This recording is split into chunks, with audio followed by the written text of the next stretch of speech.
With the Sufi mysticism, do traditionalists, I don't have the right word, but let's say traditional Muslims, are they looking at that askewed, or are they borrowing some elements of Rumi? Like, what's that conversation about? You know, I think about Christian denominations looking at other mystical kinds of things, like, and then some people saying, well, I like some elements, so I'm going to borrow some.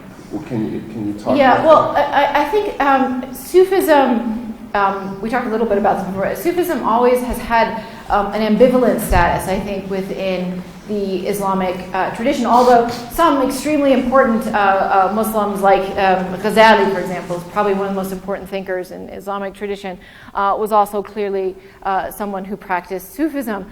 But Sufism is something that is ambivalent because it has such a wide range of manifestations, some of which certainly could seem contrary to some of the very basic principles that other Muslims hold dear. So even this story that I just told you, right, about the man laying outside and so on, right,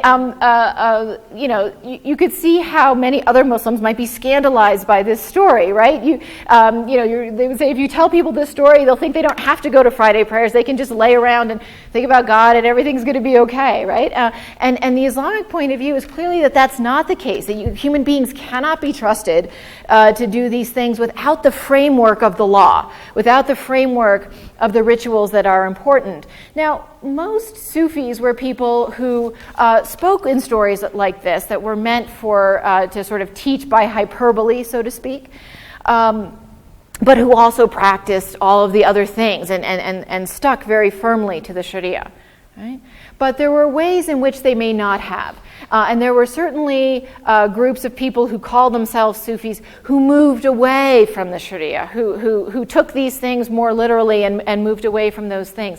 And that is really problematic.